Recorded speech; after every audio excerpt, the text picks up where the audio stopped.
예, 오늘 말씀의 제목은 당신의 운명은 첫째 아담에서 보는가 마지막 아담 안에서 보는가에 달렸다는 제목을 가지고 은혜를 나누겠습니다. 오늘 로마서 5장에서 우리가 읽은 말씀 보면 사도 바울이 첫째 아담과 이제 살려주는 영으로 오신 말씀이 육신돼서 오신 예수 그리스도 한 분을 비교해서 이야기해 주고 있습니다. 첫째 아담 한 사람은 사망을 가지고 왔지만 또 다른 한 분 하늘로부터 오신 그분은 생명을 주러 오셨다고 말씀합니다. 그러니까 생명을 우리에게 주신 거지요.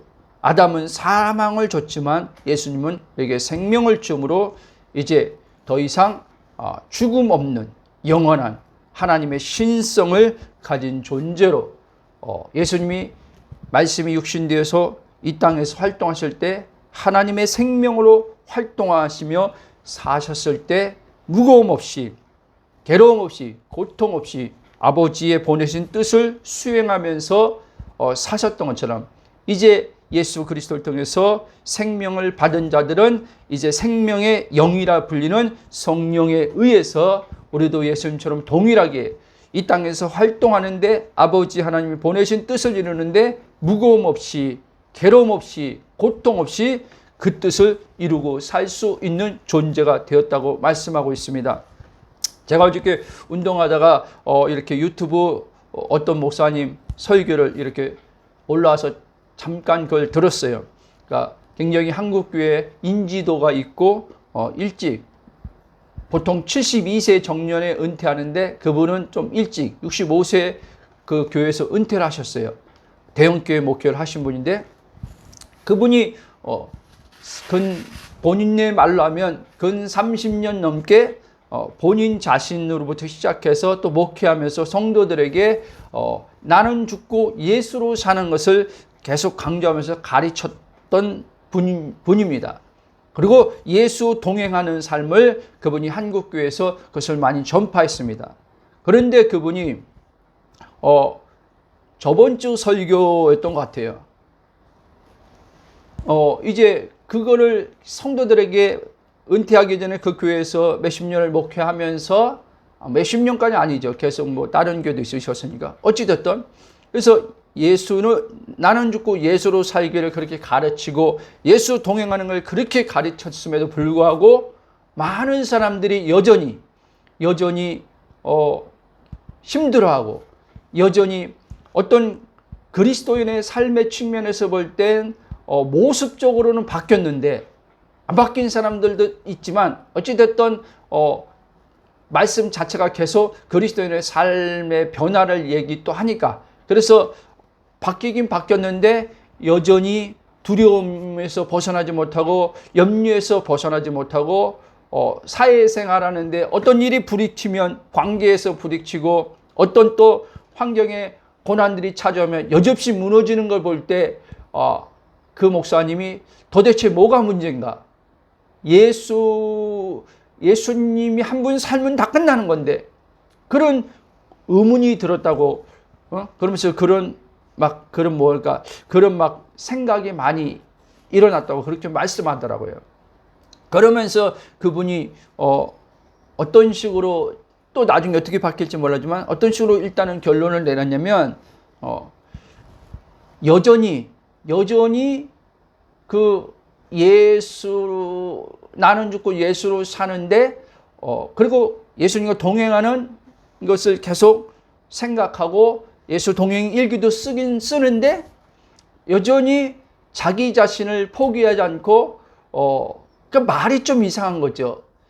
나는 죽고 예수로 사는데 또 예수님과 동행하는 삶을 계속 생각하고 그 일기 쓰고도 하는데 그분이 볼 때는 여전히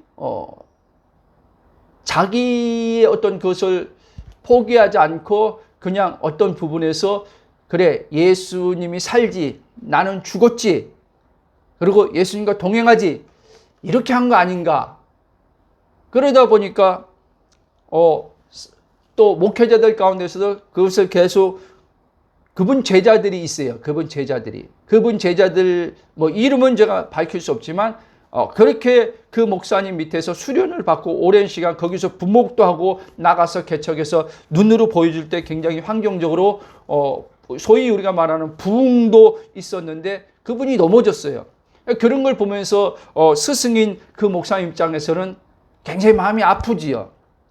그것을 그렇게 강조하고 가르치고 그도 또 목회에 나가서 그렇게 가르쳤는데 결국 그분이 넘어진 걸 보면서 그분도 굉장히 많이 뭐 혼란스럽기도 하셨겠죠. 그러나 저는 그 얘기를 들으면서 저도 또 생각하게 됐어요. 오늘 또 이 복음을 듣는 사람들도 그리스도 안에 있는 새로운 피조물을 계속 듣지만 이 복음을 듣는 사람들도 자아로 할 수 있겠구나 하는 생각이 들어요. 그러니까 그 목사님은 자아로 하는 것을 지금 잘 발견 못한 것 같아요. 성도들이 예수로 죽고 나는 죽고 예수로 사는데 그 나는 죽고 나는 예수로 산다는 것을 자아로 하고 있지 않나. 저는 그렇게 생각이 들었어요. 그러니까 한마디로 말하면 그리스도 안에 의식이 형성되어지 않은 상태에서 나란 자아 주체 의식으로 나는 죽었다. 그리고 나는 이제 예수로 사는 자다.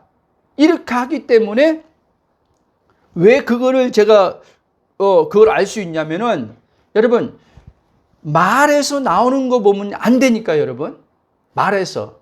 근데 그 목사님이 가르침 받고 하는 사람들의 그 말을 들어보면 저도 몇 사람 알고 있어요. 그 예수 동행 일기 쓰고 또 나는 죽고 예수로 사는 사람들의 몇 사람 알고 있는데 그들은요 그 말을 하는 것 보면요 의식은 여전히요 자기 주체로 돼 있어요. 이 말 잘 이해해야 돼요. 꼭 자아가요 어떠한 죄 짓는 데만 관여하는 게 아니에요 여러분.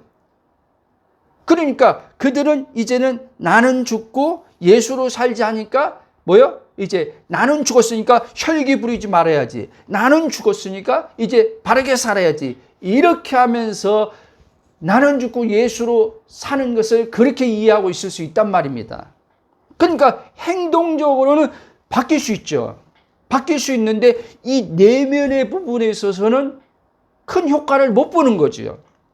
이 말 잘 이해해야 돼요. 내면에 있어서 큰 효과를 못 본다는 것은 뭐냐면은 이제 어떤 삶의 고난이 왔을 때, 환란이 왔을 때, 그랬을 때는 이제 그 염려, 근심, 두려움 안에서 묶여서 그러면 나는 죽고 예수로 산다고 그렇게 했던 사람들이 기도는 그럼 어떻게 하냐? 기도는 여전히 자아로 기도를 한단 말이에요. 여러분 무슨 말인지 아세요? 왜? 자아 본능이 두려움이 오기 때문에. 육체의 본능이 두려움이 오걸랑이야? 그렇죠? 그러니까 육체의 본능이 두려움 오고 본능이 살려고 하는 그런 본능이기 때문에 나는 죽고 예수로 산다고 하지만 그 기도할 때는 본능이 튀어나오는 거예요 여러분. 그러니까 한마디로 말하면 좀 더 쉽게 말하면 나와 그리스도 안에 있는 나와 그리스도 이 밖에 이 육체를 나와 동일시하는 거짓자지만 이 자가 분리되지 않은 거예요. 무슨 말인지 아세요? 의식에서 분리가 되지 않은 거란 말이에요. 의식에서. 생각으로는 안단 말이에요. 생각으로는. 근데 분리되지 않은 생각으로 나는 죽고 예수로 산다 하기 때문에 의식은 여전히 자아의 지금 어떻게 해요? 자아로서 지금 의식이 있는 거예요. 여러분 계속 얘기하지만 의식은요 그리스도 사는 의식은 하나님의 본성의 역사를 따라 사는 의식이고요. 이 의식이요 이제 육신을 나와 동일시하면요 이게 자아가 된단 말이에요. 그러면 자아가 될 때 나라고 하는 이 개체가 될 때 이 나라고 하는 개체는요 살려고 한단 말이에요. 살려고. 아세요? 그래서 나는 죽고 예수로 사는 게 안 된단 말입니다. 여러분 아세요? 그러니까 나는 죽고 예수로 사는 게 안 된다고 하는 말은 뭐냐면은 지금 이들 그렇게 하는 사람들의 의식이 지금 나는 죽었지. 그리고 이제 내가 사는 게 아니라 내 안에 예수님이 사는 거지. 그러니까 이제 어떤 대인관계를 만났을 때, 불편함을 만났을 때, 상대성 안에서 이제는 그거에 대해서는요, 그 죽었다는 말의 의미는요, 그들 안에서 의식에서는요, 억누르는 의식이 있단 말이에요. 참는 의식이란 말이에요. 아멘? 그러나 진짜 그리스도 안에 있는 내 영의 본질이 이제 의식 안에서 자꾸 깨어나면요, 참는 의식이 아니에요. 예? 죽었으니까 참아야지. 죽었으니까 화내지 말아야지. 이렇게 올라오는 것은 육에서 올라오는 거예요, 여러분. 그건 여전히 나예요, 여러분. 육에서 올라오는 나란 말이에요. 그리스도 안에 있는 내가 아니라 이걸 구분해야 된단 말입니다. 이게 구분이 안 되니까 나는 죽고 예수로 사는 사람들도 계속 어떻게 해요? 이 내면에서는요, 끊임없이 갈등이 해결이 안 되는 거예요, 여러분. 삶의 변화가 일어났는데도 이 내면에서는요, 계속 왜 그렇지? 응? 분명히 나 죽었다고 믿는데, 이제 내가 안 사는데, 그리스도가 사는데, 왜 여전히 이렇게 튀어나오지? 부터 시작해서, 왜, 응? 나는 넘어갔다고 생각하는데 그 상황이 또 오면은 나는 왜 똑같은 반응을 하지? 또 막 이렇게 한단 말이에요. 이해돼요? 그러니까 그 목사님도 이제 그 사람들을 보면서 아니 내가 20년 동안 계속 나는 죽고 예수로 사는 걸 가르쳤는데 저들은 또 왜 저러지? 이렇게 하는 거예요. 목사님조차도요. 굉장히 괴로웠다고 얘기하더라고요.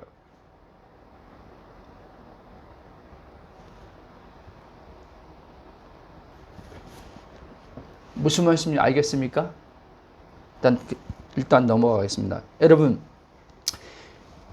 자신이 어떤 존재를 알게 되면요, 이전즉 주 예수를 믿지 않을 때처럼요, 이제 살 수가 없게 돼요.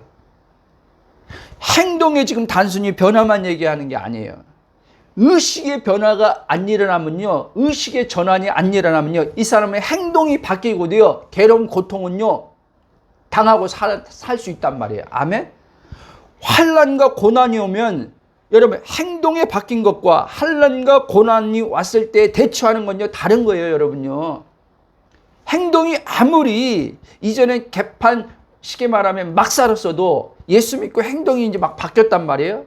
말씀을 들으면서. 그러다 보니까 어떻게 해요? 이제 그렇게 살면 안 되지. 그렇게 배웠으니까 그렇게 살면 안 되지 하면서 이제 그 행동들이 이제는 고쳐졌어요.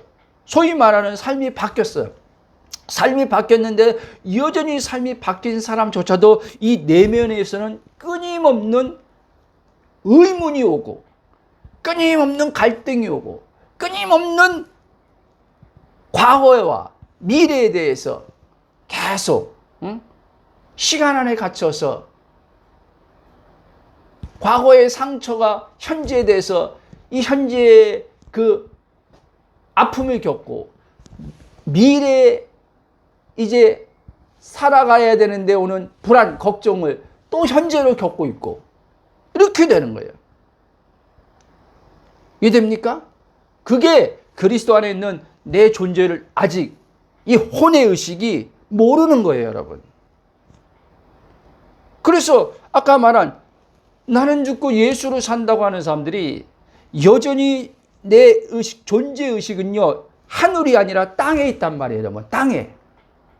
땅에 갇혀있는 의식이기 때문에 나는 죽고 예수로 산다는 갈라디아 2장 2절이 실제 어떤 내용인지 잘 모르는 거예요, 여러분. 바울이 지금 갈라디아 2장 2절 내가 사는 것이 아니라 내가 그리스도가 산다는 말의 전제는요, 이미 우리가 소위 말하는 신분, 존재, 이게 다 들어와 있는 거거든요. 신분, 존재가 지금 우리가 어떤 존재냐, 지금 우리가 위치가 어디에 있냐, 바울은 그걸 다 얘기해요. 갈라디 에베소 자기 서신 안에서 그 바울 서신 안에서 그러니까 하늘 위치에 있다는 거예요. 그러니까 예수님도 계속 강조하지만 예수님이 너희들은 땅에 있는데 이 세상에 있는데 세상에 속하지 않았다는 말이 바로 그 뜻이에요. 예수님은 이 세상으로 들어왔는데 예수님은 세상에 묶이지 않고 활동할 수 있었던 이유가 아버지가 그 안에 있고 그 아버지가 자기 안에 지금 영으로 계시지만 아버지는 하늘 보좌에 계신단 말이에요. 그러니까 예수님은 아버지가 지금 자기 안에 있지만 자기도 지금 땅에 아버지 보내신 자로 아버지의 뜻을 행하고 있지만 예수님의 의식은요 동시에 지금 하늘 보좌에 계신 아버지와 함께 있는 그 자리의 의식을 동시에 같이 가지고 있는 거예요. 아멘? 그러니까 바울이 그걸 얘기하는 거예요. 바울이 그리스도와 함께 하늘 보좌에 앉았다. 그러니까 예수님처럼 바울도 똑같은 그런 의식을 가지고 있는 거예요. 그래서 사도 바울은 이 땅에서 만나는 사건과 상황이 안 묶이는 거예요. 안 묶이고 사도 바울은 그걸 다 자기 안에 있는 그리스도의 영의 생명으로 이기면서 하나님의 보내신 뜻을 수행하고 가는 거죠. 임무를. 아멘? 여러분, 자신이 어떤 존재인지를 알지 못하면 괴로움과 고통에서 벗어날 수 없습니다. 이것은 고난과 환난을 당할 때 겪는 괴로움과 고통이 아니에요, 여러분. 잘 이해하십시오. 그분의 본성된 생명으로 살지 않고 자기란 자로 살면은요 반드시 괴로움과 고통이 오게 돼 있어요. 그러니까 환난이 괴로움을 준다, 고난이 괴로움과 고통을 준다, 이게 아니란 말이에요. 바울은 그렇다면 고난을 엄청 많이 만났거든요. 환난도 엄청 많이 겪었거든요. 근데 바울은 괴로움과 고통이 그 영혼 안에, 내면 안에 그 사람은요 그거에 짓눌려서 산 적이 없어요, 여러분. 바울의 서신을 한번 보세요. 오히려 바울은 기쁨을 표현한단 말이에요. 환난 중에도 즐거워한다고 표현한단 말이에요. 그렇죠? 주 안에서 기뻐하라고 얘기하면서 자기가 기뻐하는 것을 다른 이들에게도 주 안에서 자기가 복음을 전할 때 주 안이란 말이 어떤 의미인지 가르쳤을 거란 말이죠. 그러니까 바울은 자기가 가르친 자들에게 주 안에서 기뻐하라. 너희들이 내가 지금 복음 전하다 감옥에 갔지만 너희는 내가 감옥에 간 것 때문에 너희는 근심도 하지 마라. 근심도 하지 말라는 거예요. 왜? 바울 자신은 지금 몸이 감옥에 있지만 이 사람은 지금 내면의 영혼은요 감옥에 없어요, 여러분. 육체 안에 없어요. 영혼, 이 사람은 지금 하늘 보좌에 있는 존재의식으로 지금 있는 거예요. 이 사람의 지금 뭐 입신 같다는, 감옥에 있는데 입신 같다는 말이 아니라 몸 안에 있지만 몸 안에 있지만 이 사람은 의식은 몸에 갇힌 의식으로 안 있고 영 안에 있는, 하나님의 영 안에 있는 자신으로 본 거예요. 자신으로 생각한 거예요. 그래서 이 사람은 몸에 의해서 어떤 괴로운 고통을 당하지 않았던 거예요. 아멘? 여러분, 이것은 자신의 존재, 즉 자신의 운명이 새로운 운명을 받고 태어난 줄 모르고 옛자의 운명으로 살기 때문에 예수 믿어도 여전히 괴로운 고통을 당하는 거예요. 삶의 행동이 바뀌었음에도 불구하고 괴로운 고통을 당하는 거예요. 염려, 근심, 걱정, 불안을 계속하는 거예요. 이게 그리스도 안에서 내 존재가 누군지 의식으로 깨어나지 않으면요, 제가 하는 이 말이요 비현실로 온다니까, 여러분요. 비현실이죠. 왜? 어떻게 사람이 염려, 근심, 걱정 없이 살 수 있냐는 거예요. 어떻게 괴로운 고통 없이 살 수 있냐는 거야. 왜? 그걸 살아본 적이 없는 거예요.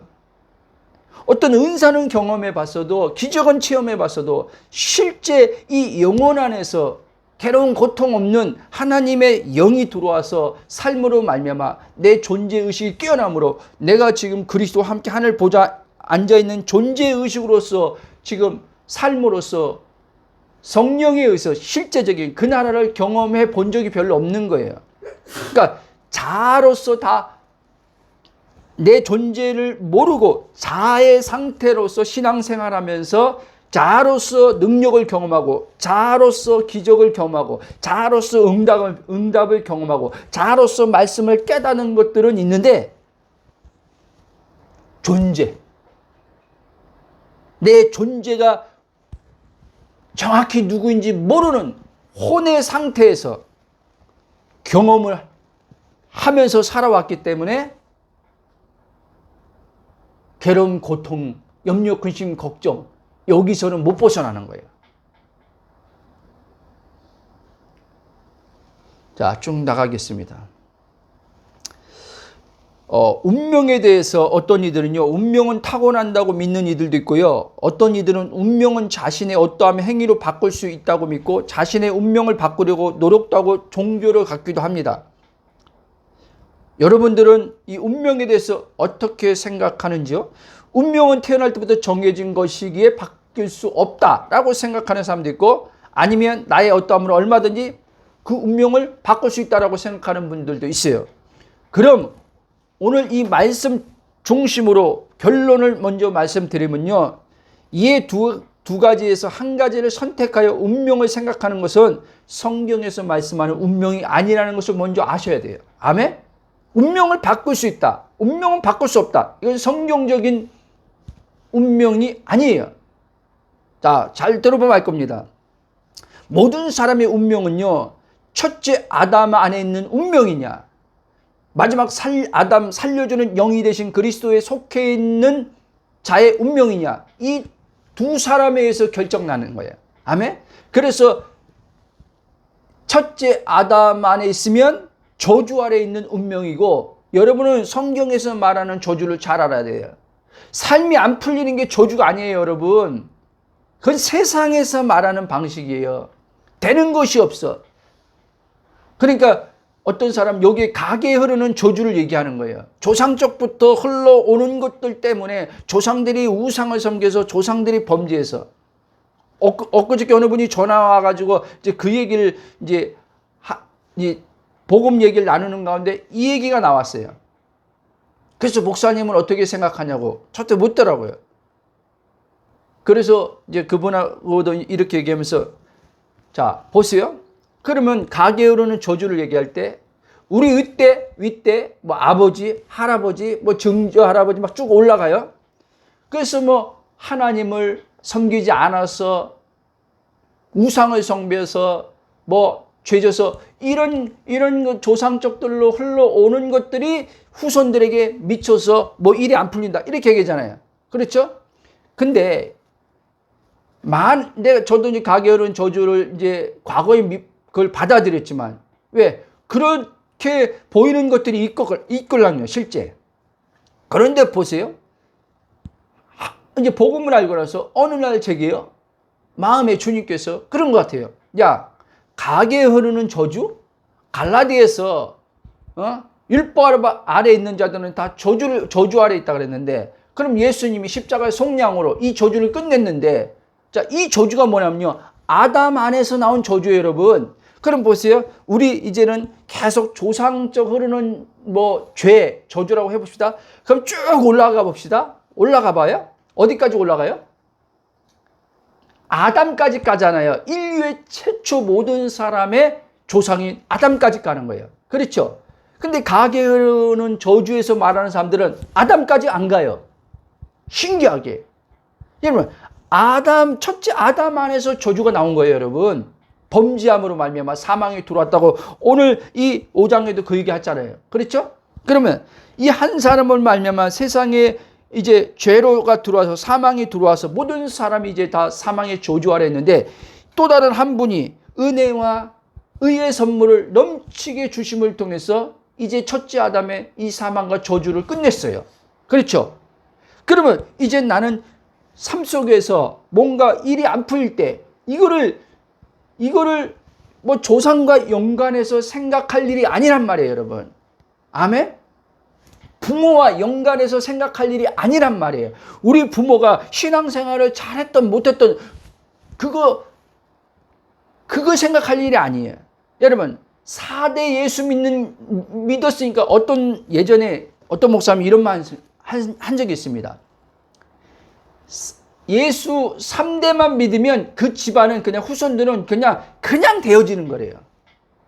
여러분, 이게 성경적이에요? 아니요. 그래서 또 이런 얘기를 하는 사람도 있어요. 물론 어떻게 보면 굉장히 공감을 갖게 하는 굉장히 뭔가 그럴듯하게 논리로 보면 굉장히 이게 설득되는 논리예요, 여러분. 나는 첫대 예수 믿어서 이렇게 힘들게 믿는 거라고 이렇게 얘기하는 사람도 있어요. 그렇죠? 첫대 믿어서. 여러분들은 지금 그런 말들이 지금 다 여러분들의 의식이 지금요, 그리스도의 의식이 안 돼 있기 때문에 그런 거예요. 저도 과거에 그랬고. 여러분, 첫대 믿었냐, 두대 믿었냐, 2대째 믿었냐, 3대째 믿었냐, 이게 우리의 운명을 결정하는 게 아니란 말입니다, 여러분. 아멘? 여러분들이 어떻게 믿느냐에 따라서 여러분의 운명이 달라지는 거예요. 여러분이 어떻게, 그러니까 내가 누구인지 알면요, 누구 탓을 안 해요, 여러분. 우리 부모님이 예수 안 믿었어. 내가 이렇게 지금 힘들어. 우리 부모님이 믿었으면 기도를 쌓았을 텐데, 그 기도 쌓았으면 내가 지금 이렇게 힘들게 예수 믿지 않을 텐데. 이렇게 생각하는 사람들도 의외로 많아요, 여러분. 그게 여러분들은 다 속는 거예요, 여러분. 이게 만연돼 있어요, 여러분, 교회 안에. 얘기하다 보면요, 이렇게 얘기하는 사람들 참 많아요, 여러분. 저는 부모님이 예수도 안 믿어서 저는 첫째인데, 그래도 목사님은 어머니가 예수 믿어서 또 어머니가 기도를 많이 쌓아놨으니까 얼마나 좋겠어요. 물론 어머니의 신앙의 어떤 유산 중요하죠. 그러나 보세요. 그럼 반대로 얘기해 봅시다. 4대 때 할아버지가 정말 신실하게 잘 믿었던, 3대 때 할아버지가 신실하게 잘 믿었던 진짜 장로로서, 목사로서 하는데, 그 후손들 가운데 보세요. 후손들 가운데 정말 삶이 망가진 사람들도 많아요. 또 반대로. 그건 또 어떻게 설명할 거예요? 그러니까 이런 식으로 많은 사람들이요, 이 사고 구조들이, 이 육신의, 그게 바로 육신에 갇힌 의식 안에서 나오는 생각인데 그걸 모르는 거예요. 그러니까 여러분, 다 그게 뭐예요? 땅의 의식이에요, 땅의 의식. 첫째 아담이 땅에 속한 사람인데, 첫째 아담, 하나님과 끊어진 순간 아담은 하늘이 끊어진 거예요, 여러분. 하나님이 끊어졌다는 것은 하늘과 땅이 연결되어 있었는데, 아담은 이제 하늘은 끊어지고 땅에 속한 자가 돼버린 거예요. 땅에 속하는 자는요, 다 땅의 생각을 하고 살아야 돼요. 땅에 속한 자는 땅의 생각으로, 땅에서 벌어지는 고통을 당해야 돼요. 예수 믿는다고 고통 안 당하는 게 아닙니다, 여러분. 예수 믿어도 안 믿어도 고난은 예수 믿는 사람들 당하고, 잘 믿어도 고난은 당하고 환난을 당하는 거예요, 여러분. 근데 내가 누구인지 모르면은, 예수 믿는데 나는 왜 이렇게 삶이 이렇지? 이렇게 얘기하는 거예요. 자, 쭉 가겠습니다. 조금 전에 말씀한 것처럼 사람의 운명은요, 첫째 아담 안에 있느냐, 마지막 아담 살려주는 영이 되신 그리스도 안에 속했냐에 따라 결정된다는 것을 잊지 마시기 바랍니다. 아멘? 그러면 여러분의 의식이 그리스도 의식이 되어 그에 따라 나오는 생각으로부터 하나님의 창조하신 목적과 계획을 따라 아름다운 운명을 살 수 있고, 그렇지 못한 삶을 살 수 있다는 것을 잊지 마시기 바랍니다. 의외로 예수님을 믿는데 아까 말씀한 것처럼 나의 삶은 왜 이렇지? 나는 왜 이렇지? 하면서 사는 이들이 굉장히 많아요, 여러분. 예수 믿는데 왜 이러냐는, 예수 믿는데 내 삶이 왜 이러냐는 거예요. 예수 믿는데 왜 자꾸 길이 막히냐는 거예요. 여러분, 예수 믿는다고 길이 안 막혀요? 예수 믿어도 여러분 가는 길이 막힐 수 있어요. 근데 그리스도 안에 있는 내 의식이, 내 존재가 누군지 하면요, 그 막힌 길이 막힌 길로 안 보이는 거예요, 여러분. 하나님이 인도하는 길로 보여요, 여러분. 그 길에서 하나님께서 그러면 우리는 막혔다고 하지만 하나님의 관점은 막힌 길이 아니란 말이에요. 이해돼요?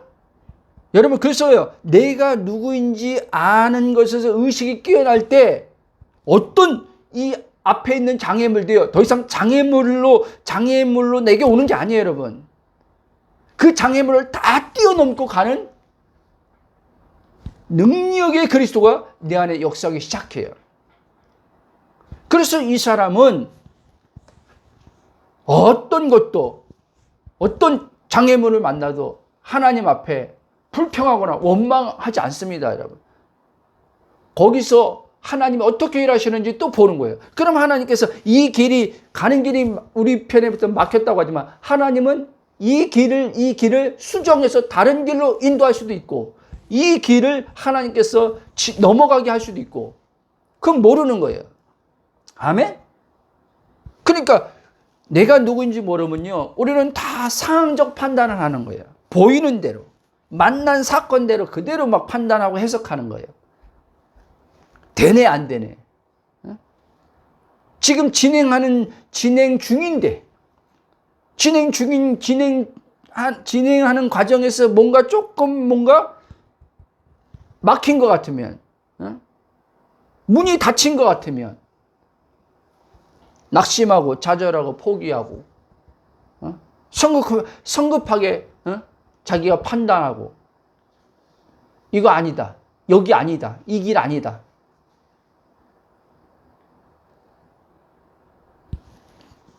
그런 것들이 얼마나 많은지 모릅니다. 그리고 자기 뜻을 하나님 앞에 관찰시키려고 하나님 앞에 막 기도하는 거예요. 자기 뜻을. 여러분, 그리스도 안에 있는 나를 자꾸 알면요, 내 뜻을 관찰하려고 기도 안 합니다, 여러분. 하나님의 뜻이 하늘에서 이룬 것이 내 삶에 하나님께 목적하고 계획하신 것이 나타나도록 기도하지.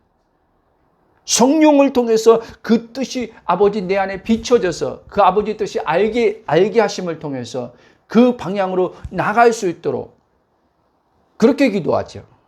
아멘.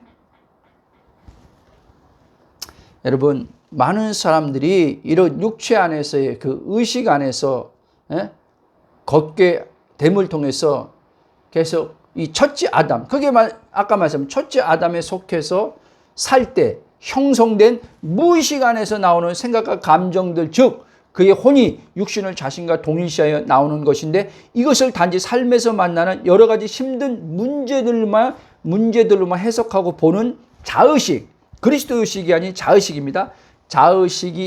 자의식으로 독립된 내가 판단하여 생각하고 보는 의식으로부터 나오는 생각과 말인 것을 전혀 알아차리지 못하기 때문에 이것을 모르고 왜 나는 이렇지 하면서 계속 예수를 믿는 거예요. 응? 이해됐죠? 자, 복음을 듣고 예수님을 안다고 하는 여러분도 여러분 자신을 돌아봐야 돼요. 여러분 안에서 끊임없이 왜 내 삶은 이렇지? 왜 나는 이렇지? 계속 올라오고 있다면 그 올라올 수는 있어요. 얼마든지요. 근데 올라오는 이것을 분별하지 못하고 올라오는 것을 나와 동일시해서 계속 그걸 붙들고 왜 하고 있다면 그거는 문제예요, 여러분. 성령이 우리에게 복음을 계속 듣게 하심을 통해서 우리에게 알게 하시는 건 뭐냐면, 우리를 새롭게 바꾸는 건 뭐냐면, 우리의 이제 의식을 그리스도의 의식으로, 내 중심 의식에서 그리스도 의식으로 전환시킴을 통해서 생각이 영의 생각을 하게 하시고, 그에 따라서 영의 생각으로 나오는 말을 하게 하시고, 그래서 삶이 교정되어지고 하나님의 본래 형상대로 지은 영의 그 온전한 하나님의 그 신의 본성에 따라 살도록 성령께서 우리 안에서 그렇게 내주로 계시면서 일하고 계신 거예요. 아멘? 그렇기 때문에 왜 물음이 올라올 때 알아차리시길 바랍니다. 왜라는 것은 지금 자에서 오는 거구나. 그리스도 안에서는요, 왜가 안 와요, 여러분.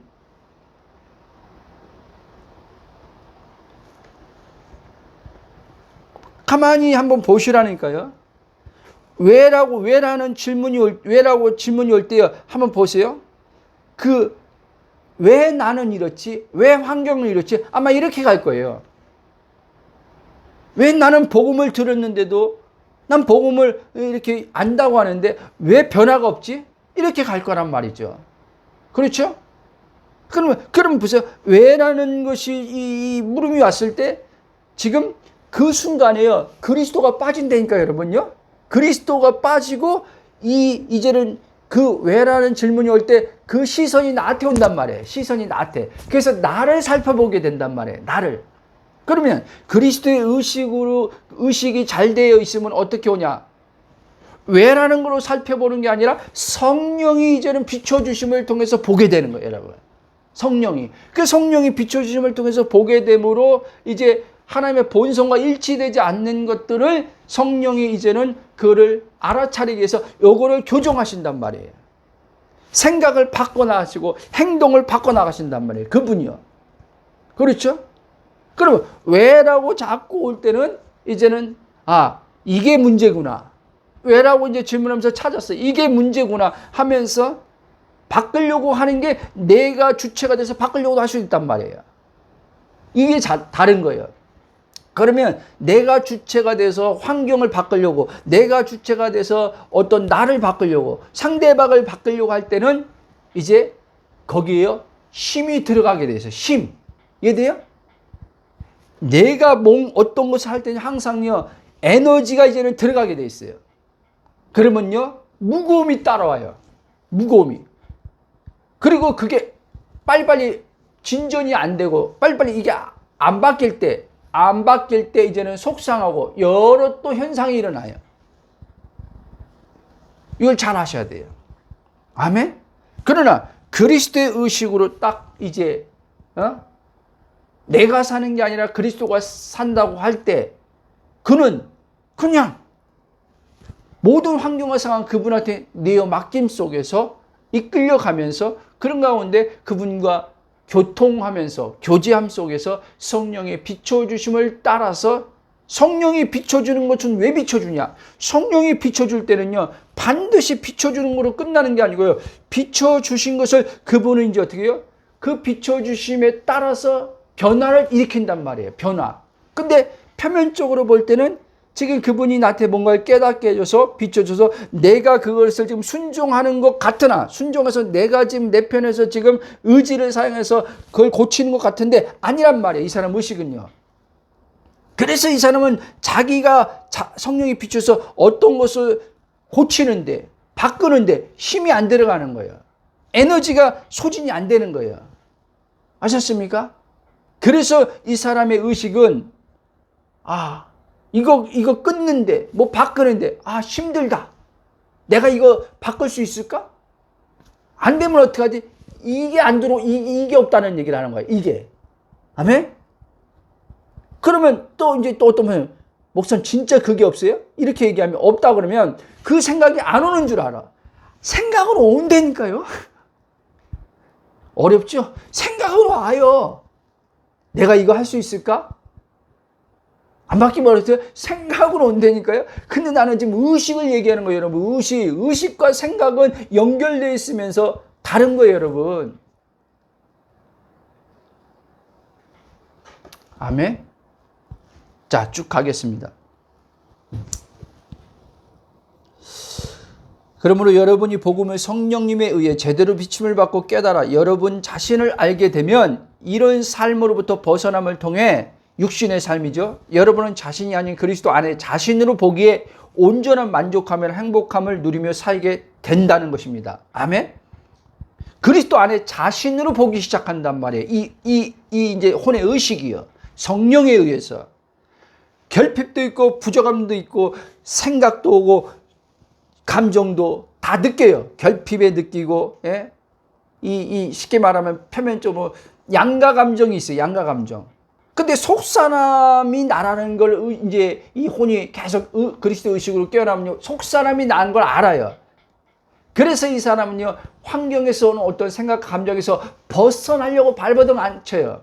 그냥 이 생각 감정을요. 생각이나 감정인 것을 그냥 알고 속 사람이 진짜 자기라는 걸 알고 말씀의 실제를 믿는 거예요. 말씀의 실제를 믿을 때 속 사람의 안에 있는 하나님의 성품의 감정들을 경험하게 되는 거예요. 아멘? 사랑의 감정, 기쁨의 감정, 평안의 감정, 이런 것들이 이제 경험되어지는 거예요.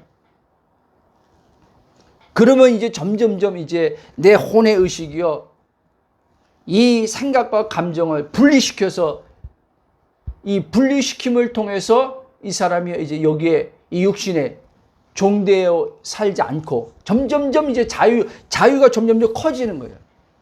근데 복음을 듣는 사람 가운데 율법 아래 살다가 복음의 은혜를 듣고 죄책감, 정죄감에서 잠깐 자유를 맛보다가 나중에는 이제는 삶에서는 밋밋하게 사는 사람 얼마나 많은지 몰라요. 자, 율법에 대해서는 자유를 맛봤는데 일상 삶의 생활에서 만나는 사건과 상황에선 자유하지 못하는 사람들이 얼마나 많은지 몰라요.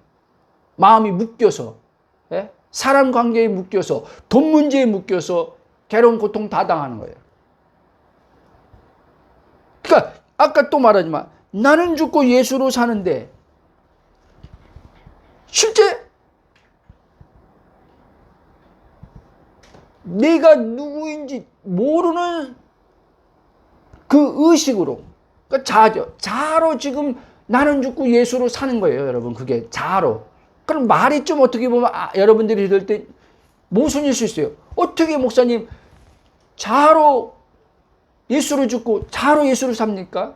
예수로 죽는다는 말, 내가 예수 안에 죽었다는 말은 옛사람, 자가 죽었다는 말인데 어떻게 자로 죽고. 여러분, 자, 하나님이 예수님의 십자가 죽임 안에서 실제 옛사람이 죽었죠. 그렇죠? 그렇죠? 말씀의 실제적인 측면에서 죽었잖아요. 그러나 실존적으로 살아가는 데 있어서는요, 죽은 게 아니란 말이에요, 여러분. 실존적으로 살아가는 데 있어서. 그러니까 실존적으로 살아가는 데 있어서는 죽었다고 하는데 나로 살 수 있는 거예요, 여러분. 아멘? 예수로 안 살고 나로 살 수 있다니까요. 말씀의 실제로 보면은, 말씀의 실제로 한다면은, 우리가 이 육체까지 다 구원을 받았다면, 당연히 그냥 예수로 100% 살게 되는 거죠. 그리스도로 사는 게 되는 거죠. 그렇죠? 하나님의 신성이 그냥 하나님 본성으로 살게 되는 거죠. 그러나, 그건 영의 차원이고, 영의 구원을 받은 것은 온전한 거지만, 아직 육신은 지금 구원받지 않았어요. 그렇죠? 그래서 혼이 날마다 이 육체 때문에 탄식도 해요. 갈등을 겪어요. 그렇죠? 근데 내 의신 혼이 이게 안 갈라진 상태에서 예수님 십자가에서 죽었지. 그 나는 이제 죽은 자지. 근데 이걸 자아로 할 수 있다는 말이에요. 자아로. 아멘? 이 안의 의식은 여전히 내가 누군지 갈라지지 않은 상태에서 자아로 나는 죽었어. 예수님으로 사는 자야. 이렇게 할 수 있단 말이에요. 그건 처음에는 그렇게 해야 돼요. 처음에 그건 해야 되는 거 맞는데, 복음을 디테일하게 알아야 돼요. 구체적으로.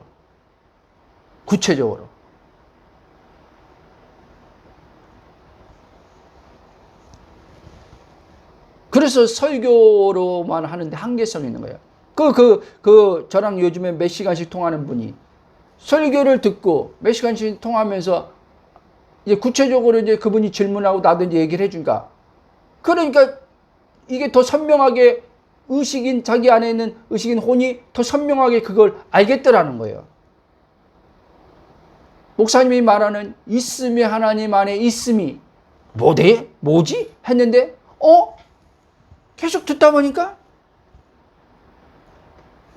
과거에 내가 이거를 경험했었네? 그 얘기를 하더라고요, 그분이요. 그러니까 경험했으니까, 복음은 몰랐지만 경험했으니까 그 말을 딱 하는데 그게 뭔지 알겠다라는 거예요. 설명은 못하는데 알겠다라는 거예요. 여러분, 그래서 제가 계속 얘기하는 거예요. 영이 잘하는 게 아니라 그리스도의 의식이 잘하는 거예요, 여러분. 의식이 깨어남을 통해서. 아멘? 믿음이 자라는 게 아니에요, 여러분. 그리스도의 믿음이 자라는 게 아니에요. 그리스도의 믿음은 온전한 믿음인데 무슨 믿음이 자랍니까? 그리스도의 믿음을 통한 이제 내 의식이 그리스도의 의식으로 일치됨 안에서 이제 나는 죽고 그리스도가 사는 게 점점점 커지는 거예요. 삶의 측면에서요, 그리스도가 살지만 그리스도가 사는 게 삶의 측면에서는요, 단번에 그리스도가 살지 한다고 단번에 그리스도가 삶 속에서 다 나오는 게 아니에요, 여러분. 하나님의 본성을 지금 가졌는데 하나님의 본성이 단번에 다 나오는 게 아니에요. 단번에 다 나오면 제가 막 그런 어리석은 짓 합니까? 어리석은 짓 안 하죠. 단번에 다 나와버리면. 그거를 신학적인 용어로 성화라고 얘기하는 거예요. 점진적.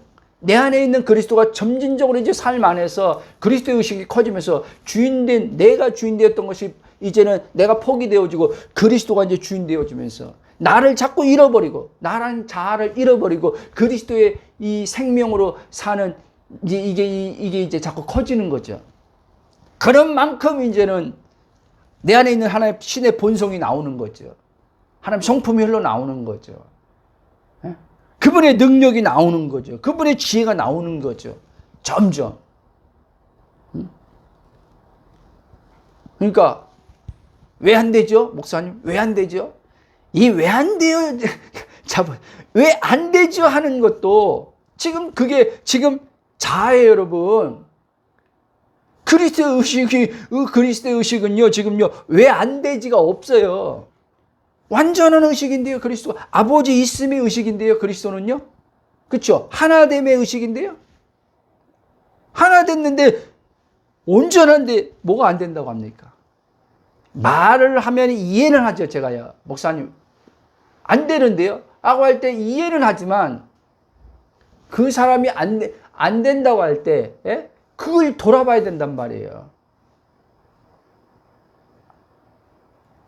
가겠습니다. 여러분, 예수님 모든 인류의 마지막 아담이시며 새 아담, 즉 하나님에 대하여 죽은 자를 그의 부활 안에서 살리심으로써 하나님께서 영원전에 약속하신 영원한 자신의 생명, 조의 생명이죠.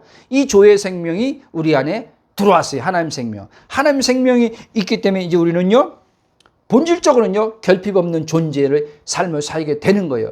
본질적이라고 했어요. 본질적인 이제 나는 결핍이 없는 존재예요. 그러나 우리는 여전히 우리의 의식이, 이 육신 때문에, 구속받지 않은 이 육신 때문에 자꾸 이 육신의 이 감각, 오감 안에서 생각으로, 감정이 우리 안에 마음에 결핍됨을 느낀단 말이에요.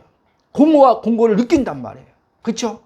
그럴 때 그리스도의 의식이 자꾸 커진 사람들은, 이 사람은 뭘 느끼든, 자기가 뭘 느끼든, 공고와 공허를 느끼든 어떤 부정적인 감정을 느끼든 이게 내가 아닌 걸 알고 이 사람은 성령에 의해서 거기서 벗어나게 된단 말이에요. 속사람의 존재의식으로 이 사람은 전환이 된단 말이에요. 전환. 생각의 전환이 일어난단 말이에요. 그렇게 해서 계속 점진적으로 어떻게 해요? 이제 그리스도 의식이 커지는 거예요. 내 주체의식은 빠지고. 이게 정말 바울이 말하는 내가 사는 게 아니요 내 안에 그리스도가 산다는 말의 참된 의미입니다. 아멘. 요한일서 2장 25절 보면 이렇게 말합니다. 그가 우리에게 약속하신 것은 이것이니 곧 영원한 생명이라. 이 약속한 영원한 생명 왔지요? 예수님을 통해서 왔잖아요. 이 영원한 생명이 우리에게 주어졌어요. 이제 그래서 우리는 첫째 아담 안에 이 본성, 죄의 본성, 죄의 본성, 결핍, 이거는 끝났어요. 그래서 이제 우리는 운명이라고 이야기할 때, 우리는 첫째 아담의 운명이 이제는 그 모든 죄성으로부터 나오는 운명, 죄로부터 나온 발생해서 운명, 저주, 심판, 다 끝났어요. 그리고 둘째 아담 대신 우리를 살려주러 오신 그리스도, 그분 안에서 우리는 이제 새로운 존재 운명을 우리는 갖게 됐어요. 새로운 존재 운명. 아주 날마다 행복하게 살 수 있는 운명을 우린 받았어요. 아멘. 그게 골로새서 에베소서 2장 1절에서 골로새 1장 12절 14절 이렇게 말합니다. 그는 허물과 죄로 죽었던 너를 살리셨도다. 허물과 죄로 죽었던 옛사람 안에 있는 나를 살리셨대요. 그리고 13절 14절 이렇게 말합니다. 그가 우리를 흑암의 권세에서 건져내사 그의 사랑의 아들을 나라로 옮기셨으니 그 아들 안에서 우리가 속량 곧 제사함을 얻었도다. 우리는 이제 사단 흑암의 권세 저주 아래서 그의 사랑의 아들의 나라 하나님의 왕국 결핍 없는 왕국 하나님이 통치하고 다스리시는 왕국 빛의 나라 글로 옮겨졌어요. 그래서 우리는 어둠이 없는 거예요. 어둠. 나로 살면요 이 의식과 생각이 어둠으로 자꾸 일어나요. 어둠. 어둠이 뭐예요? 방황하는 거예요. 방황. 예? 인생을 자기가 찾아요. 인생을. 그게 바로 어둠 가운데 있다는 얘기 하는 거예요. 갈 길을 몰라서 방황하는 거예요. 갈 길을 몰라서. 그리고 계속 내가 찾는 거예요. 내가 찾는 거예요. 길을. 그럼 그리스도 안에 있는 내가 자꾸 발견되면 그 길이 내가 찾는 게 아니라 그분의 영으로 인도함을 받는 거예요. 그래서 로마서 8장 13절은 하나님의 아들들은 하나님의 영의 인도함을 받는다고 얘기한 거예요. 그렇죠? 왜? 하나님이 창조한 목적과 계획 가운데서 성령이 그 길로 인도함을 주는 자를 우리 안에 지금 보혜사로 내주하고 계시단 말이에요. 그러니까 얼마나 편해요. 얼마나 편해요. 응? 미래의 길에 대해서 걱정 염려 없이 인도함을 받고 사니까. 그렇잖아요? 내 팔자 내 운명 뭐하려고 그런 소리 합니까? 그래서 신자들 가운데서도 전보로 댕기는 사람들도 많잖아요. 전보로 댕기는 사람. 전까지는 아니지만 예언을 마치 전보듯이 보러 댕기는 사람들 있어요. 예언 받으러 다니는데 전보듯이. 우리 자녀 어떻게 돼요? 우리 남편 사업 어떻게 돼요? 뭘 해야 돼요? 이런 식으로 예언사역자들이 물어 다니는데 예언사역자들은 또 그것을 막 답해 준 거예요. 오늘 솔직히 고백하고 회개하는데 저도 그랬어요. 복음 모를 때 예언사역 할 때 그렇게 했어요. 솔직히. 본래 하나님의 영으로 예언은 그렇게 하는 게 아니죠. 그런 부분이 있다 할지라도 있죠. 하나님이 직장을 알려주시고 어디 직장 알려주고 있죠. 근데 그 의식 자체 얘기를 그 의식 자체는 다 주인된 자기로 있어요. 그렇죠? 세상 사람과 다를 바 하나 없어요. 그러면 하나님의 그리스도 의식은 내 뜻이 아니라 아버지 뜻이 이루어지는데 목적이 가 있기 때문에 이 사람은요 그 부분에 있어서 이 사람은 자기 인생을 사는 게 아니기 때문에 그런 식으로 막 궁금해하고 알려고 하지 않는 거예요. 그게 다른 거예요. 아멘? 바로 여러분 우리는 새로운 운명, 이게 바로 새로운 피조물의 삶입니다. 그러므로 내가 그리스도와 한 영으로서 그리스도와 연합된 존재라면 나란 존재는 더 이상 육신적 죄와 사망의 저주 아래서 신음하며 결핍으로 시달리며 사는 그런 운명을 가지고 사는 자가 아닌 완전한 생명과 복을 받은 존재, 고통과 괴로움으로 신음하며 결핍으로 시달리며 살던 옛사람, 그건 옛사람이에요. 즉 첫째 아담부터 완전히 끝난 사람, 결별한 사람, 이제 복의 근원이신 하나님과 하나 되어 살게 하시는 분, 그리스도로 사는 그런 존재로서의 운명을 가지고 이제 사는 자라는 걸 잊지 마시기 바랍니다. 그러므로 여러분들, 내 운명은 이제 하나님께서 그 영어로는요 데스티니예요. 우리나라 번역은 운명이지만 이 운명이 뭐냐? 하나님이 말씀한 운명 뭐냐? 너의 앞날은 장래는 내가 다 목적하고 계획한 대로 이끌려 가는 인생이다. 이 얘기를 하는 거예요. 완전하게 내가 퍼펙트하게 내가 목적과 계획 가지고 너를 지었는데 그 목적과 계획 안에서 너의 삶을 아름답게 내가 지었걸랑 운명을 얘기하면 네 운명은 아름답게 하나님께서 만드셨다는 거예요. 그 아름다운 운명으로 하나님께 살도록 이끌어 주겠다는 거예요. 아멘? 그러니까 내 운명은 내 운명은 어쩌나 저쩌나 이렇게 하지 말라는 거예요. 예? 그리스도에서 그리스도에 내 정체를 잡고 선명해지면요, 와, 하나님이 이렇게 아름답게 나를 창조하셨나? 그리고 하나님이 데스니 목적과 계획 완벽한 하나님께서 운명으로 아름다운 운명으로 지으셨네. 그리고 이제 아름다운 운명을 지으신 대로 나를 살도록 이끌어 가시네. 이렇게 가는 거예요. 이렇게 생각이 전환되는 거예요.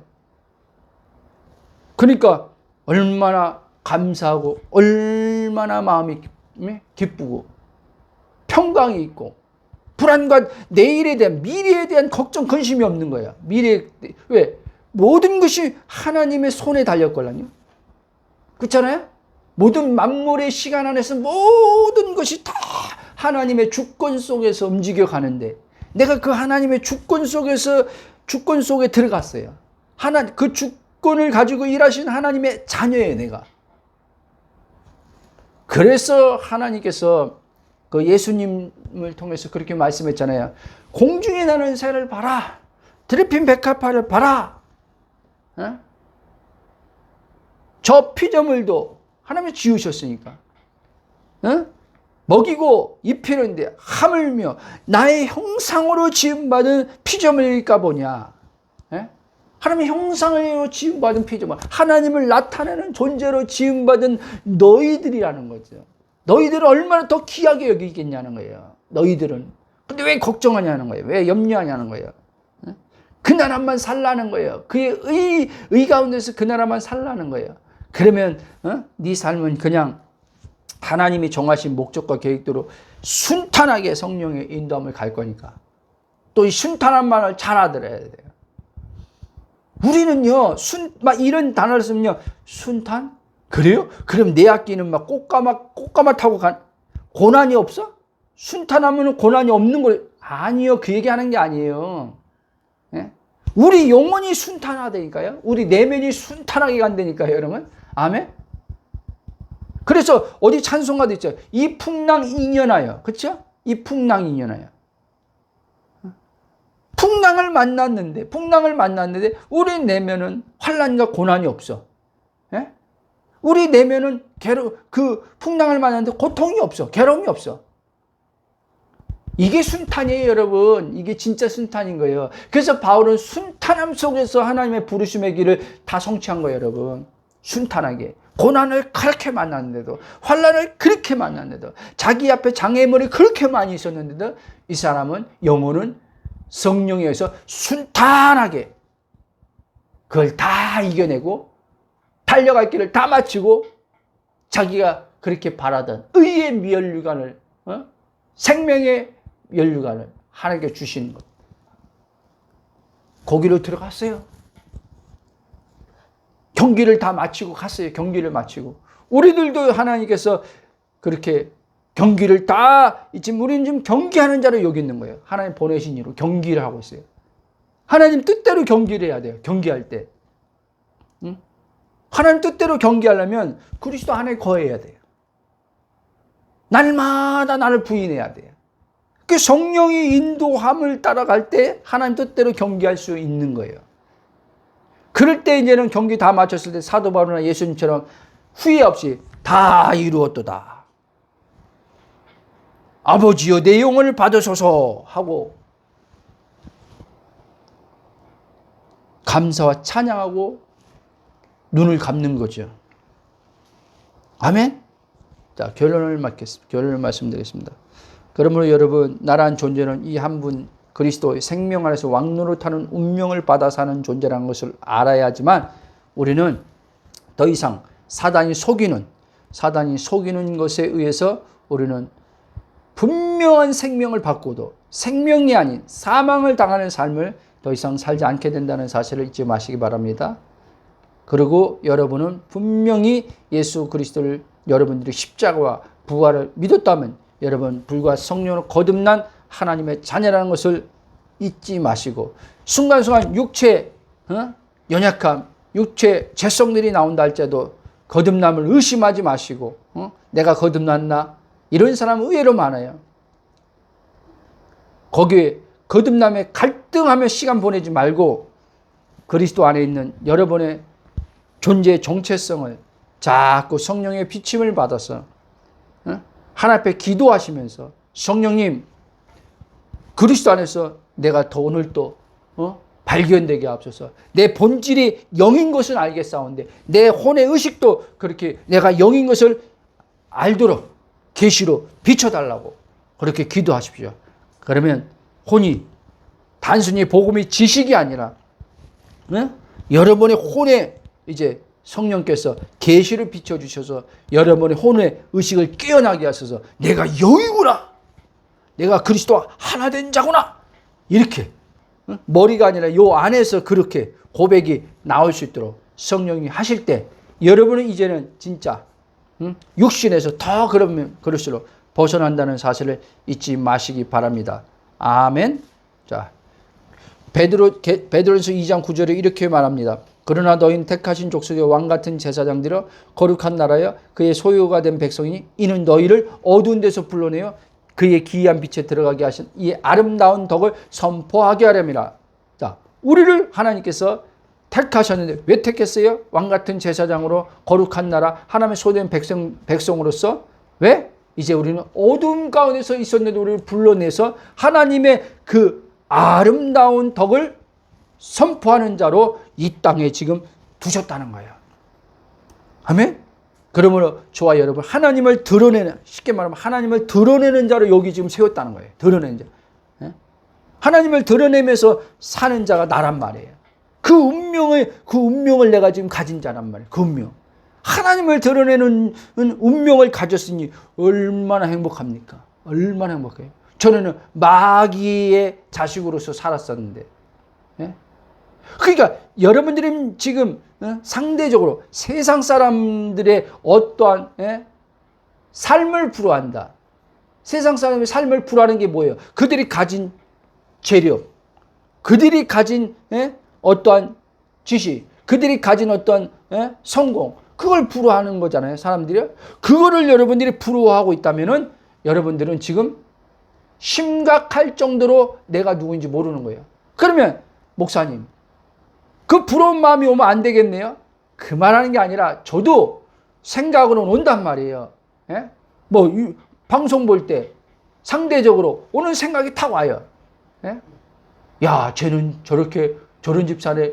쟤는 저렇게 저렇게 하네. 저 사람은 온단 말이에요. 그러나 그리스도 안에 내가 누구인지 계속 성령께서 깨어나게 하셨기 때문에 성령이 알아차리게 할 때 그 순간 저는 딱 돌이키는 거예요. 돌이켜서 오히려 요즘에는 저들이 하나님 나와 같이 되기를 축복합니다. 저들을 하나님 나를 예수 믿지 않을 때 어둠 가운데 불러낸 것처럼 저들도 어둠 가운데 불러내서 하나님 저들이 얼마나 하나님의 존귀한 자녀인지 알도록 저들을 구원해달라고. 그 여러분들은요 지금 축복의 지금 통로로 여기 서 있는 거예요. 그 대상을 예를 들면 이지영이라는 사람을 부러워하는 자로 있는 게 아니라 이지영이라는 사람을 축복하는 자로 여러분이 있는 거예요. 이지영을. 왜? 이지영 그 삼성 회장이 예수님 안 믿잖아요. 그렇죠? 그러니까 이 땅에 지금 예수 안 믿는 사람들 그 사람을 축복하는 거예요. 그 사람들이 뭘 가졌다고 뭘 가졌을까 하죠. 부러워하는 대상이 아니라 불쌍히 여겨야 될 대상이란 말이에요. 그 사람들이요. 근데 그리스도에서 나를 모르면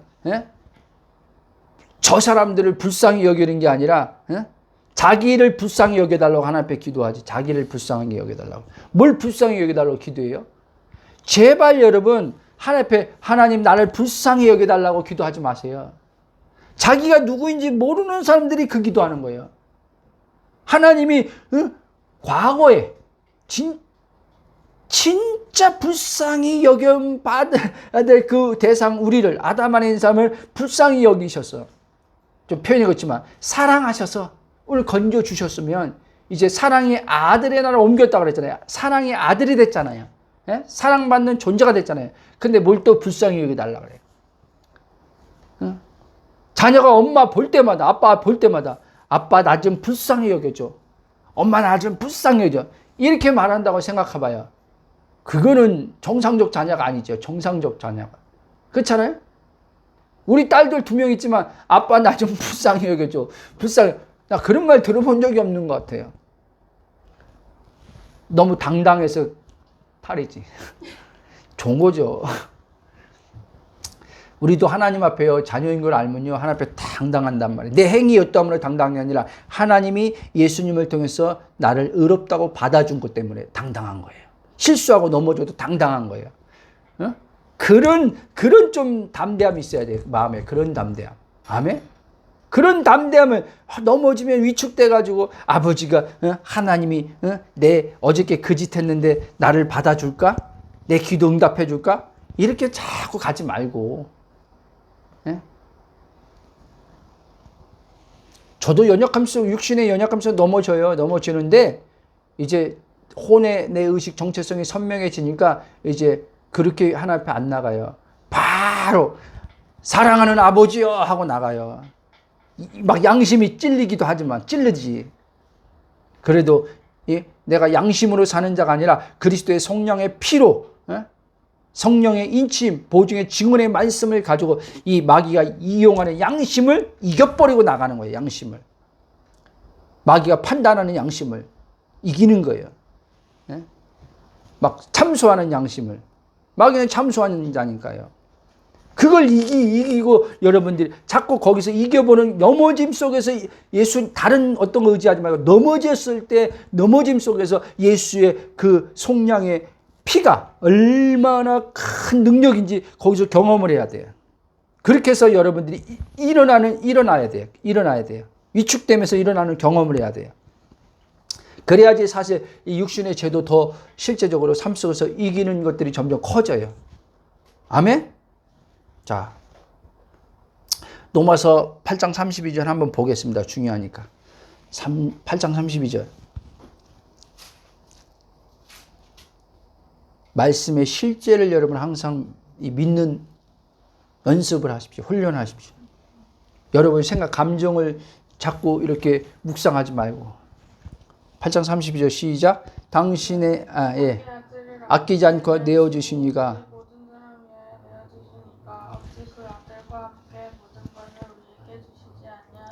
그렇죠. 하나님은 항상의 기준이 어디냐면요. 예수님이에요. 독생자예요. 그러니까 독생자를 내어준 내가 다른 모든 것을 왜 다른 건 주지 않겠느냐. 독생자 내어줬다면 다 끝났다는 거예요. 하나님께서는요. 그 독생자보다 더 귀한 게 어디 있냐는 거예요. 하나님 편에서는요. 없다는 거예요. 네? 근데 우리도 하나님이 가장 귀하게 여기는 독생자를 우리도 가장 존귀하게 여겨야 될 게 독생자인데, 예수님인데, 이 예수님을 가장 존귀하게 여기지 않아요, 사람들이요. 예수 믿었으니까 그걸로 다 끝난 줄 알아. 그냥 예수님 십자가 뭐 교리적으로 듣고 뭐 예수님 뭐 또 생애 공생애 뭐 말씀에 있는 거 좀 알고 나 예수님 다 알아 이러고 있어요. 예수님을 아는데 어떻게 계속 무슨 탓하고 삽니까? 예수님을 알면 알수록 무슨 탓이 없어지는데 불만과 불평이 없어지죠. 예수님을 알면 알수록요, 하나님에 대한, 하나님께 감사가 나가요. 예수님을 알면 알수록 하나님을 찬양함이 돼요. 아멘? 그래서 하나님은 어디서 찬양받냐? 예수를 우리가 알고, 예수를 우리가 알 때 이제 하나님을 자꾸, 예수 주신 하나님을 찬양하게 되는 거예요. 예수 주신 하나님께 감사하는 거예요. 그러면 하나님께서 그 감사와 찬양을 받으셔서, 그게 하나님 영광 받는 거죠. 그럼 하나님께서 영광 받으시고 하나님은 자신의 영광을 우리에게 주신단 말이에요. 자신의 영광을. 어떤 신이 여러분 인간에게 영광을 줍니까? 그런 신은 없어요. 근데 하나님은 피조물이 우리에게 영광, 자기 영광을 주는 거예요. 그 사도 바울이 뭐였어요? 하나님, 그리스도 안에서 영광에서 영광으로, 영광에서 영광으로. 그러니까 하나님의 영광을 자꾸 맛보게 되면 세상 것이요, 이제 세상 찬송가사도 있지만 세상 즐거웠던 것들이 점점점 사라집니다. 산으로 간다는 얘기가 아니라 하나님보다 더 나에게 만족 주는 것이 없다는 걸 이제 알기 때문에 예전에 하나님 아닌 다른 것으로 만족을 채우려고 했던 것도 그게 이제는 점점점 없어진다는 얘기 하는 거예요. 아멘? 자, 우리 한번 이 시간 같이 기도하시겠습니다. 기도할 때 성령님, 그리스도 안에서 내가 누구인지 복음의 내용을 들을 때 지식이 아닌 성령의 계시의 빛으로 내 혼이 깨어나서 이 혼의 의식이 내가 영인 것이 선명하게 알아질 수 있도록 역사해달라고 한번 기도하겠습니다. 사랑의 주님, 감사와 찬송과 경배를 영광 돌립니다. 그리스도 안에서 아버지, 우리가 누구인지 성령을 통해서 계속 일깨워 주심을 감사합니다. 아버지 하나님, 자로서 아버지 하나님 복음을 아버지 이해하는 것이 아니라 아버지 그리스도 안에서 성령의 계시가 비춰짐을 통해서 혼이 아버지 실제 자신이 그리스도 한 영이 된 것을 알고 하나님과 하나 된 존재인 것을 알고 거룩하고 의가 된 것을 알고 하나님의 있음 안에 있는 자인 것을 알므를 통해서 그럴 때 아버지 혼이 아버지 밖에 환경 상황 어떤 일이 벌어지든 아버지 혼은 아버지 하나님을 줄고이 찬양할 수 있게 되고 감사할 수 있게 되고 경배할 수 있게 되는 힘이 거기서 나오는 것을 알게 하심을 감사를 드립니다. 그러므로 아버지 이제 우리 믿음의 지체들이 복음을 계속 들은 지체들이 아버지 자신이 아버지 누구인지 알 때 자아가 아닌 영으로 아는 은혜가 임하도록 기도합니다. 성령으로 선명하게 갈라지게 하여 주시길 기도합니다. 육신의 나와 영의 나, 육신의 나는 거짓된 나여 영의 나가 진짜 나인 것을 알고 생각과 감정이 육체에서 올 때마다 성령에 의해서 깨어난 혼이 그것을 구분할 줄 알고 분별할 줄 알므를 통해서 아버지 그것을 따라가지 않고 성령이 알아차리게 함을 따라갈 수 있는 내적인 힘이 계속 커질 수 있도록 주께서 역사하여 주시길 기도합니다.